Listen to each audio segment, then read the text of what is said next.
हम 2024 में 26 जनवरी 2024 में पूरे देश में किसान ट्रैक्टर परेड की तैयारी करेंगे। 13 महीने दिल्ली में एक किसान रह सके तो ये यहां पे भी रह सकता है। हाथ में प्रशासन के भी नहीं है, क्योंकि जो भी डिसीजन चल रहा वो नागपुर से चल रहा। नागपुर पॉलिसी देश में चालू है। आदरणीय किसानों, नौजवान साथियों, पत्रकार बंधु, पुलिस प्रशासन के लोग, ये 13 महीने और 13 दिन, 13 महीने दिल्ली में एक किसान रह सके तो ये यहां पे भी रह सकता है, क्योंकि मुद्दे बहुत हैं। हाथ में प्रशासन के भी नहीं है, क्योंकि जो भी डिसीजन चल रहा वो नागपुर से चल रहा। नागपुर पॉलिसी देश में चालू है। नागपुर पॉलिसी वहां से ही चल रहा है। आदेश दे दिए कि 13 दिन हो गए जी। हम का 13 दिन हो गए।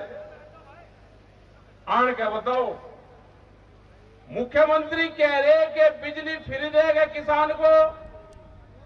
बिजली विभाग कह रहा कि पीएससी बुलाएंगे।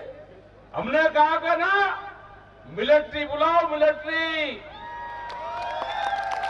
लगवाओ इस पे। बिजली की जो भी घोषणा होगी 2027 में अपने घोषणा पत्र में देगा। उससे पहले बिजली का मीटर 12 पे नहीं लगेगा। वे चोर ले जाएंगे उसको। भाई मीटर बहुत कीमती है, हमारे स्टार्टर भी पाल रहे और हमारे केबल भी पाल रहे। इसे मीटर को भी या तो अपनी करो, पहरेदारी है पुलिस प्रशासन के लोग। मीटर चोरी होगा, हमारी जिम्मेदारी नहीं है। मीटर चोरी होने की हमारी जिम्मेदारी नहीं है। नाम लगने देंगे, अपने घोषणा पत्र में लेकर आओ। ये एजेंडे के लिखो कि घोषणा पत्र में फ्री बिजली और अब लगेंगे मीटर। इनका मंत्री कहता है आके मुजफ्फरनगर में कि हम तो फ्री देंगे मीटर में को बिजली। वो टेक्नोलॉजी बताओ कि फ्री बिजली जहां को मिलती हो। ये बड़ा इशू है। बड़ी कंपनियों को बिजली बेची जा रही है, वे आपसे वसूली करेंगे, आपके घरों पर जाएंगे, इनसे मांगो। जितना बिल से ज्यादा जुर्माना देश में है। एक का घर पे छापेमारी, एक का पंखा, और कोई गरीब आदमी एक पंखा और एक लाइट चला रहा, 67,000 रुपए का बिल। ये डराने और धमकाने का काम कर रहे। एक बड़ा मुकाबला इनसे भी होगा। और सबसे बड़ी दिक्कत, ट्रैक्टर, जनरेटर, गाड़ियां 10 साल में कौन सी खराब हो जाती है? 10 साल में ट्रैक्टर, हमारा ट्रैक्टर जो यहां पे भी है, जो किसान सहारनपुर से लेकर आया, उसका करीब 62 साल पुराना ट्रैक्टर है। वो 62 साल से खेती कर रहा, लेकिन सरकार की नजरों में वो टूट गया, क्योंकि बड़ी कंपनियों को फायदा होगा। उन कंपनियों को बिजनेस देंगे। ये कंपनियों की सरकार है, इससे बच के रहना। मुकाबला इससे केड़ा होगा, केड़ा। ये ट्रैक्टर ये कहते हैं जी 2024 में क्या करोगे? हाँ भाई करेंगे 2024 में। ये प्रेस वाले भी सुन लो, ये नागपुर का जो क्वेश्चन आ रहा है ना आपके पास में, नागपुर से लिखित में क्वेश्चन आ रहा, 2024 में करेंगे। हम 2024 में 26 जनवरी 2024 में पूरे देश में किसान ट्रैक्टर परेड की तैयारी करेंगे। ये किसान परेड निकलेगी 2026 में। 2024 में 26 तारीख, और ज्यादा छेड़खानी करियो ना, नहीं तो 3 दिन का मेला हर शहर में लगेगा। 26 तारीख तक, 28 तारीख तक ये मेला भी लगेगा। ज्यादा छेड़खानी करी, अपनी तैयारी रखना। ये बहुत खतरनाक लोग हैं। बहुत खतरनाक यहाँ पर आए हुए हैं जो कुछ विधायक भी आ रहे। हमने कहा भाई किसान वर्ग का बट्टो नीचे, और हाउस में हमारी आवाज जो उठाएगा आने वाले टाइम पे हम उसी को जवाब देंगे। पार्लियामेंट में, विधानसभाओं में इनकी जिम्मेदारी है वहां पे किसान की आवाज उठाएं। ये लोग कहते हैं जी आप तो एक पार्टी के खिलाफ हो ना, गलत चीज। ये किसान संगठन किसी एक पार्टी के खिलाफ नहीं है। अगर हमारा बिहार के किसान पे लाठीचार्ज हुआ तो वहां पे भी गए, तो वहां के लोग कह रहे जी बीजेपी के लोग आपके साथ में हैं। हमारा छत्तीसगढ़ में आंदोलन चल रहा, वहां पे इनकी सरकार नहीं है, किसी और की सरकार है। वहां पे करीब 13-14 महीने से आंदोलन चल रहा। इन्होंने कहा जी आप वहां पे बीजेपी सरकार सपोर्ट कर रही। हमने कहा कि ना, हमको कोई सपोर्ट नहीं कर रहा। जहां पे भी सरकारें किसानों के खिलाफ गलत फैसले लेगी हम वहां पे जाएंगे। चौधरी युद्धवीर सिंह जी ने आपको बताया, हम अभी इसी महीने में करीब 7-8 स्टेट में प्रोग्राम इसी महीने में है। जाएंगे, पूरा देश आपकी तरफ देख रहा है, पूरा देश की नजर यहाँ पे है। यहाँ पे प्रशासनिक अधिकारी आ रहे हैं, अभी इनसे कर लेंगे कि सरकार ने क्या कहा है। मीटर का स्पष्टीकरण दो, वाहनों का स्पष्टीकरण दो, गन्ना भुगतान पे क्या इशू है, गन्ने के रेट पे क्या इशू है, आवारा पशु पे क्या है। इशू बहुत है। अगर आपका आंदोलन कमजोर होगा तो ये आपको कमजोर करने का काम करेंगे। और सबसे ज्यादा नजरें, जो सबसे ज्यादा खतरनाक स्थिति है, आपकी जमीन छीनने का प्लान है। ये सरकार और एलआईयू के लोग होंगे। मैं आपको बता देना चाहता हूं कि आपकी जमीन कैसे छीनी जाएगी। अगर हमारे एग्रीकल्चर में कुछ लोग बैनामा करवाते हैं हाईवे की जमीन का, और जो अंदर रास्ता जा रहा है, ध्यान से सुन लेना, किसानों को पता है, ये अंदर जो हमारी चक रोड है वो 7.5 फीट की है। वो जब दीवार खींचता है बराबर में तो 14 इंची की सीमेंटेड दीवार खींचता है वो, और सीमेंटेड दीवार वो खींच के रास्ता बंद करता है। फिर बराबर का भी वो खेत लेगा और उसमें भी दीवार खींचने का काम करेगा।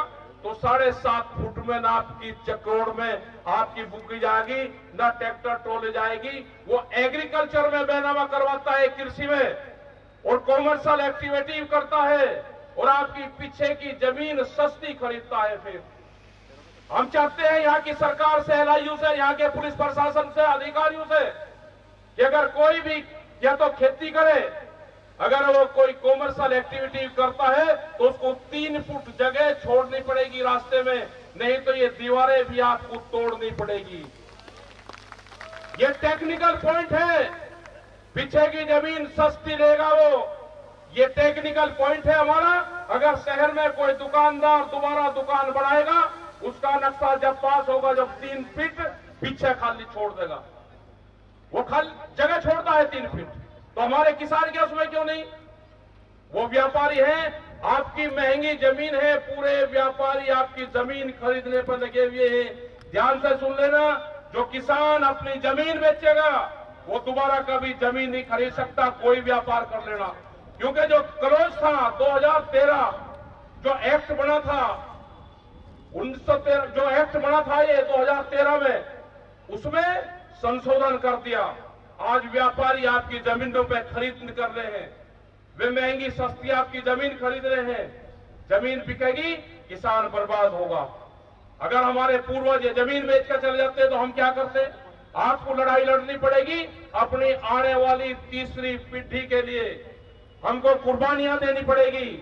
एक आंदोलन बड़ा लड़ना पड़ेगा एमएसपी के लिए, स्वामीनाथन कमेटी की रिपोर्ट के लिए, ये ट्रैक्टर बचाने के लिए। तो हमारा जो जीवन है, ये 10-15 साल, जो 20 साल जो संघर्ष होंगे, इसके लिए एक बड़ा आंदोलन हमको करने पड़ेंगे। प्रधानमंत्री जी ने कहा कि सुनहरा गोल्डन साल आ गए। ओहो, गोल्डन आ गया। 15 लाख रुपए की बात करी, सबने खाते खुलवाए, और कहा है आमदनी दुगनी हुई 15 लाख से 5 किलो अनाज पे आगे, और कोई सा रहा नहीं।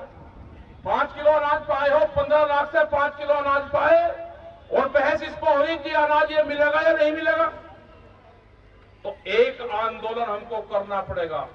यहाँ पे आंदोलन चल रहा है, जीआईसी ग्राउंड में ये धरना चल रहा है, ये मेला चल रहा है। यहाँ पे अधिकारी आगे, अधिकारी संतुष्ट हमको कर देंगे। हमारे कुछ सवाल है उनसे, अधिकारी से बैठ के बातचीत होगी, उनके क्या मसले हैं, उनको क्या भारत सरकार ने कहा है, उसी के बाद में ये कमेटी निर्णय लेगी यहाँ के धरने का। नहीं तो ये धरना बादस्तूर जारी रहेगा। यहाँ पे डीएम और एसएसपी साहब यहाँ पे आए फर्जी मुकदमे, ये डराने का काम ये सरकार कर रही कि फर्जी मुकदमे लगाएंगे। जो भी विभाग मुकदमे लगाएगा, जुर्माना लगाएगा, उसी विभाग को भुगतना पड़ेगा। जैसे हरियाणा का गन्ना आता था तो हमने कहा कि भाई हरियाणा का गन्ना यहां पर आ रहा है, इसको छेड़ना नहीं, अगर कोई विभाग इसको छेड़ेगा तो उसी को भुगतना पड़ेगा। तो किसी ने नहीं छेड़ा था, लेकिन उनके किसानों का भुगतान हुआ पिछले 5 साल से उत्तराखंड में डाला था। यहां पे भी गन्ना भुगतान की भी बड़ी समस्या है। कुछ संगठन आए, वो एक केस को कोर्ट में लेके गए, गन्ना भुगतान और गन्ना रेट को, उसी से ही किसान बर्बाद हुआ। क्योंकि ये किसान अपनी लड़ाई लड़ता था गन्ना रेट की, भाव के बढ़ाने की, लेकिन हुआ क्या? हुआ ये कि कोर्ट में चले गए कि भुगतान पे आ गए, रेट बढ़ाने की बात भूल गए कि भुगतान दे दो। प्रधानमंत्री जी कह रहे कि डिजिटल कर दिया हमने कहा कि गन्ने को भी कर दो डिजिटल, गन्ने का डिजिटल भुगतान आएगा 1 साल में। हम तेल खरीद देंगे, सब्जी खरीद देंगे, कोई चीज खरीदते हैं तो तुरंत 2 मिनट में, 10 सेकंड में। तो कैसा डिजिटल भाई? तो ये धोखाधड़ी का डिजिटल है। ये बच्चों ज्ञान प्राप्त हो गया होगा, बिल्कुल सब लोग ध्यान रखें इन सब चीजों का। अभी अधिकारियों से बातचीत करते रहेंगे, नहीं तो ये जो फाइटर विमान हमारे लगे हुए हैं ना, ये जहां पे भी लग जाएंगे जाके, ये ट्रैक्टर भी इस पे फाइटर विमान लिखो, इस पे ट्रैक्टर पे यही काम करेगा। आज के बाद में इसमें निशान बना के फाइटर विमान, इसने जिसने भी जहां के भी युद्ध लड़े, दिल्ली 2021 की 26 जनवरी में इस युद्ध में शामिल हुए, जो से ट्रैक्टर हुए, ईमानदारी से लिख लेना, उसको कोई नहीं रोकनेगा, वो टूटने का ही नहीं। जिस पे लिख लोगे टूटेगा नहीं वो, क्योंकि एंटीक है पूरा पीस, वो एंटीक। तो ये सब आपका आंदोलन बड़ा है। एसकेएम के हमारे लीडर पूरे देश में मीटिंगें कर रहे हैं, हमारी सब जगह जा रहे, और एसकेएम पे पूरे देश को विश्वास है। हम कश्मीर में गए, वहां के सेब के किसानों की दिक्कत, उन्होंने कहा जी एसकेएम लड़ाई लड़ ले। 1500 से 2000 करोड़ रुपए का सीधा उनको नुकसान दिया इन्होंने, अडानी ने। उनके ट्रक रुकवाए वहां पे, और 18 दिन तक ट्रक खड़े करे रहे सेब के किसान के, और उनको सीधा 1500 से 2000 करोड़ का नुकसान हुआ। यही हाल बिहार में, बिहार का किसान है जो आपके यहां मजदूरी करता है, वो किसान है वहां का, लेकिन वहां पे ये कानून 17 साल पहले लागू हो गए। वहां पे मंडियां बंद है बिल्कुल। वहां का व्यापारी गांव में जाता है, किसान की फसल खरीदता है सस्ते रेट में, अपनी गाड़ी, अपनी तराजू, अपना भाव लेकर जाता है, और पैसे कब देगा वो भी नहीं उनको पता। उन्हें सब ने बिहार छोड़ दिया। यही हालात उत्तर प्रदेश इन स्टेट 2 की होंगी, लेकिन उससे पहले जागरण हो गया, सब लोग जाग गए, देश में एसकेएम बन गया। उसमें विश्वास रखो। एसकेएम के हमारे बड़े लीडर, 40 बड़े लीडर हैं जो पूरे देश में लड़ाई लड़ रहे, आप उसमें भागीदारी करते रहे। अभी आप सब लोग बैठे रहेंगे, अधिकारी आपके बीच में है, अगला निर्णय अधिकारी क्या घोषणा करते हैं उसके बाद में निर्णय लेंगे। आप शांति से बैठे रहेंगे। यहाँ पर डीएम और एसएसपी साहब आगे होंगे, आगे उनसे एक बार बात कर लेते हैं, वे क्या कहते हैं। सब लोग बैठे रहेंगे, हल्ला किसी को नहीं। हाँ नहीं, मिलिट्री देंगे, मिलिट्री पीएससी का मिलिट्री जानी चाह। बैठे रहो, जब हिसाब यही होगा, सब बैठे रहो। भाई हमने ये कहा है कि किसी को मीटर लगवाना, एक आधे को शौक है भी मीटर लगवाने का, ऐसा नहीं है कि सारे किसानों में नहीं कर रहे। जिसको शौक है भाई वो शौक से लगवाओ, जिसको नहीं लगवाना उसका नहीं लगेगा। ये हमारा फैसला है। करे मिलिट्री को आंदे तो ये ट्रैक्टर कहा गए, चिंता क्यों कर रहा? हाँ मिलिट्री को आंदे तो सीधा कुछ होल लग रहा तो समझा। भक्ति पुरानी का भी है, इधर आंद होने जब आप मौके पे आए तो 13 महीने 13 दिन होगा कुछ ना कुछ निर्णय तो हम लोग को बैठे रहो।